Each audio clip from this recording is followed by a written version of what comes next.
শুভ সকাল বন্ধুরা। সকাল সকাল ঘুম থেকে উঠে পড়েছি।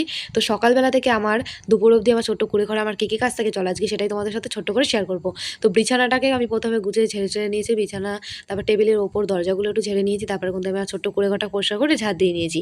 তো ঘরটা ঝাড়া কমপ্লিট হয়ে গেছে। এখন আমি এখানটা কিন্তু খুব সুন্দর করে ঘরের ভেতরটা মুছে নিয়েছি। রাতে খাওয়া দাওয়া করেছিলাম, কয়েকটা বাসনপত্র ছিল, তো সেই বাসনগুলো কিন্তু আমি মেজে নিয়েছি। তো ছোট্ট কুঁড়ে ঘরটা পরিষ্কার করে এখন আমি স্নান দান করে চলে আসলাম গোপালসোনাকে সেবা দিতে। তো সকালবেলা গোপালসোনাকে কিন্তু এখন আমি সেবা দিয়ে নিয়েছি। তো এখন আমি রান্না করবো দেখে ফ্রিজ থেকে কয়েকটা সবজি আমি বের করে নিয়েছি। মা কালকে রাতে সবজি এনে রেখে দিয়েছিল।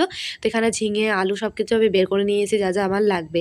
তো সব কিছু কিন্তু কেটে বেটে নিয়েছি আর আমার রান্না কিন্তু কমপ্লিটও হয়ে গেছে। তো চলো কী কী রান্না করেছি তোমাদের একবার বলি। তো এখানে রয়েছে সাদা ভাত, টক ডাল, আর এখানে ঝিঙে আলুর তরকারি, আর শেষ পাতে রয়েছে একটু চাটনি। তো আজকে দুপুরে মেনুতে এই ছিল। তো তারপরে কিন্তু মা কিন্তু দোকান থেকে চলে আসলো। মা কিন্তু বললো তুই খাওয়া দাওয়া করে নে। তো আমি খাওয়া দাওয়া করে নিয়েছি, কয়েকটা বাসন ছিল সেগুলোই মেজে নিয়েছি। বন্ধুরা আজকে আমার সকাল থেকে দুপুর অব্দি এই কাজগুলো ছিল ছোট্ট করে ঘরে।